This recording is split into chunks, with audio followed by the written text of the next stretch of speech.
प्रिय पाठकों, कैसे हैं आप लोग। उम्मीद करता हूं अच्छे होंगे। मैं अनुज कुमार सिंह, पुस्तकालय अध्यक्ष, आज आप लोग के बीच पुनः उपस्थित हूं।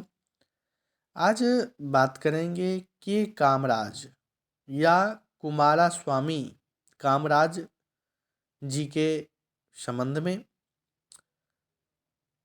के कामराज या कुमारा स्वामी कामराज का जन्म 15 जुलाई 1903 ईस्वी को तमिलनाडु के विरुधुनगर में हुआ था।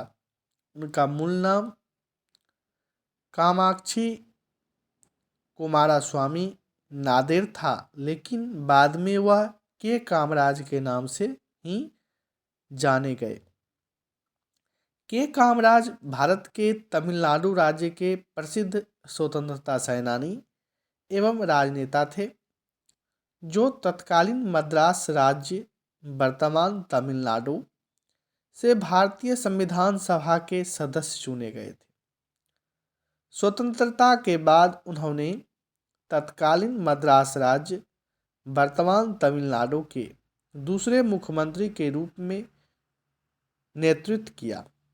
देश के 2 प्रधानमंत्री चुनने में महत्वपूर्ण भूमिका निभाने के कारण किंग मेकर कहे जाने वाले के कामराज 1960 के दशक में कांग्रेस संगठन में सुधार के लिए कामराज योजना प्रस्तुत करने के कारण भी विख्यात हुए। के कामराज जी का महत्वपूर्ण योगदान। के कामराज ने 60 के दशक की शुरुआत में महसूस किया कि कांग्रेस की पकड़ कमज़ोर होती जा रही है। उन्होंने सुझाया कि पार्टी के बड़े नेता सरकार में अपने पदों से इस्तीफा दे दें और अपनी ऊर्जा कांग्रेस में नई जान फूंकने के लिए लगाएं। उनकी इस योजना के तहत उन्होंने खुद भी इस्तीफा दिया और लाल बहादुर शास्त्री, जगजीवन राम, मोरारजी देसाई तथा S.K. पाटिल जैसे नेताओं ने भी सरकारी पद त्याग दिए। यही योजना कामराज प्लान के नाम से विख्यात हुई। कहा जाता है कि कामराज प्लान की बदौलत वह केंद्र की राजनीति में इतने मजबूत हो गए कि नेहरू जी के निधन के बाद लाल बहादुर शास्त्री और इंदिरा गांधी जी को प्रधानमंत्री बनवाने में उनकी भूमिका किंग मेकर की रही। दक्षिण भारत की राजनीति में कामराज एक ऐसे नेता भी रहे जिन्होंने शिक्षा जैसे क्षेत्र में उनके महत्वपूर्ण योगदान के लिए जाना जाता है। आज़ादी मिलने के बाद 13 अप्रैल 1954 ईस्वी को कामराज ने अनिच्छा में तमिलनाडु के मुख्यमंत्री पद स्वीकार किया, लेकिन प्रदेश को एक ऐसा नेता मिल गया जो उनके लिए कई क्रांतिकारी कदम उठाने वाला था।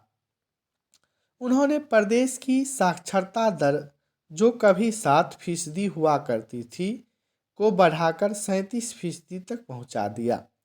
के कामराज ने आज़ादी के बाद तमिलनाडु में जन्मी पीढ़ी के लिए बुनियादी संरचना पुख्ता की थी। कामराज ने शिक्षा क्षेत्र के लिए कई अहम फैसले किए। मसलन उन्होंने यह व्यवस्था की कि कोई भी गांव बिना प्राथमिक स्कूल के नहीं रहे। उन्होंने निरक्षरता हटाने का प्रण किया और कक्षा 11वीं तक निःशुल्क तथा अनिवार्य शिक्षा लागू कर दी। वह स्कूलों में गरीब बच्चों को मध्याह्न भोजन देने की योजना लेकर आए।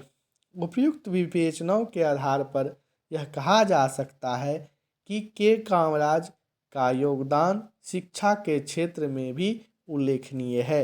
धन्यवाद।